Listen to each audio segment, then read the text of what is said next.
One Piece es una de las series que en la última década se volvió sumamente icónica, incluso rompió el récord de ser el manga con mayores ventas en la historia, con una serie animada que para ponerse al día se tendría que estar frente al monitor 10 días y 4 horas sin parar y un manga con más de 16.000 hojas. Me parece justo que hablemos de algunos de los elementos claves que consideramos que hacen sólida esta serie. Si tuviéramos que rastrear un elemento que hace a One Piece sólido y mantiene su historia relativamente firme a lo largo de los años, sería cómo está construido el mundo de este manga. Mucha gente entiende lo que recién dije como: me encantan los variadas y creativas, que son las diferentes culturas en las islas de One Piece. Aguante lo cuendo y 2006 vieja.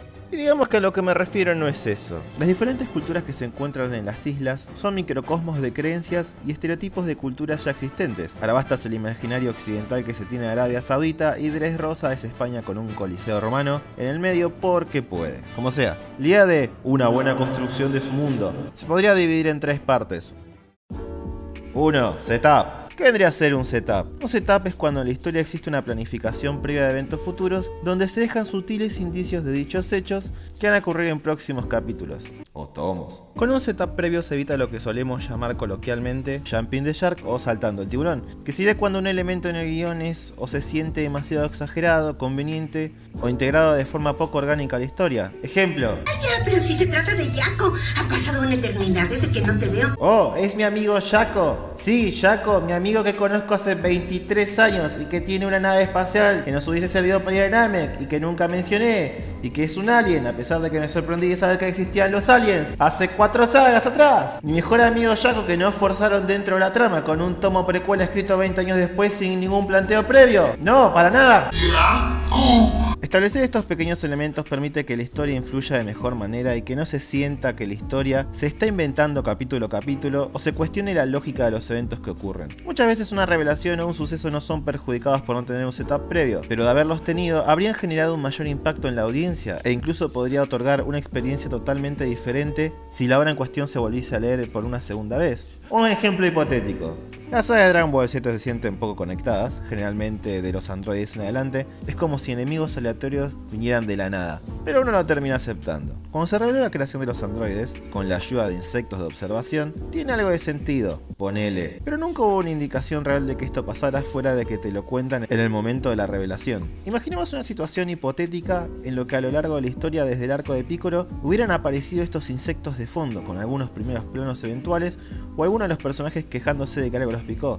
Hubiera sido una revelación mucho más valiosa y la saga de los androides se sentiría más coherente, creíble y conectada con el resto de la serie. One Piece realmente sale beneficiado de esto. Oda, además de tener una memoria de un jodido elefante, claramente tiene una gran parte de su historia planeada o vagas ideas que todavía no terminó de desarrollar, pero que ya va poniendo pequeñas indicaciones de que serán algo más grande en el futuro. Tomemos dos ejemplos breves. Haki. El Haki es una habilidad que redefine la forma en que se pelea en One Piece. Formalmente fue introducida alrededor del tomo 50, pero supuestamente es algo que existió siempre. Uno podría argumentar que Oda lo sacó de la nada para refrescar a One Piece, pero si se presta atención a capítulos anteriores, se nota que fue planificado desde el capítulo 1. En el primer capítulo del manga, cuando Shanks se espanta con la mirada a la bestia marina, que está por atacarlo él y a Luffy, usa Haki. En retrospectiva, si le das una segunda lectura o mirada a la serie, se pueden encontrar muchos usuarios o potenciales usuarios de Haki. Esto hizo que el Haki no se sintiera forzado dentro de la historia, sino que los protagonistas, quienes son la fuente principal de información para la audiencia, no habían sido introducidos a él formalmente. B. Estableciendo límites de fuerzas y jerarquías. Otro elemento sumamente sólido con esto del setup fue cuando introdujeron a Mihawk y el concepto de los Shichibukai. Con este personaje lograron establecer cuál es una de las barreras de fuerza que se pueden alcanzar en su mundo, haciendo que se sienta natural la escala de crecimiento de poder del resto de los enemigos y no que los enemigos más fuertes aparecen mágicamente de la nada. Por otro lado, ya desde el capítulo 49 con este personaje se presentan las jerarquías del gobierno y se establece indirectamente enemigos que Luffy va a tener que enfrentar si sigue escalando en el mundo de los piratas, cosa que hace. Número 2. El mundo en movimiento. Un elemento sumamente fuerte del mundo One Piece es que está siempre en movimiento y fuera del control de los personajes principales. Son pocas las veces que las acciones de los sombreros de paja afectan al mundo que habitan. La mayoría de las ocasiones se sienten como una pieza más de un rompecabezas más grande. Mientras ellos están en la nueva isla de turno, otros elementos de su mundo cambian y realizan movimientos al mismo tiempo que ellos. Esto rompe la linealidad de la historia y esto permite presentar de antemano elementos que van a desencadenar eventos más importantes en la historia posteriormente. Literalmente, mientras Luffy está en una cárcel, se está gestando paralelamente una guerra entre los piratas y el gobierno, en el cual el protagonista no tiene ni voz ni voto. 3. Un nuevo espacio para contar una historia.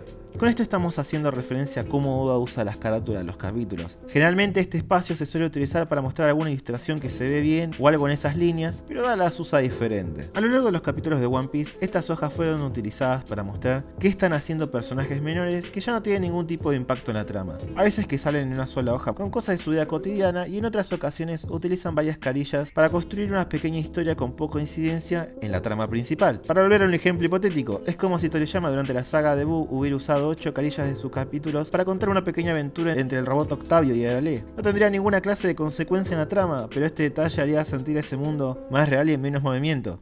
Perdón por usar a Dragon Ball, no es que le quiera tirar mierda ni nada. Es que es lo que todos conocen. Posiblemente el CP9 y Enel jamás vuelven a ser relevantes, pero ¿sabes qué es de ellos y qué hicieron con sus vidas? Y es por eso que consideramos que la forma en que está construido el mundo de One Piece es uno de sus puntos más fuertes. Genera la sensación de que tiene una capa extra de complejidad, se siente coherente, con reglas sociales y naturales establecidas que no se rompen, y también se siente como un mundo que está realmente vivo, con personajes importantes y no tan importantes teniendo sus propios conflictos y aventuras, donde nosotros como audiencia simplemente nos estamos enfocando en una pequeña parte de un mundo más grande.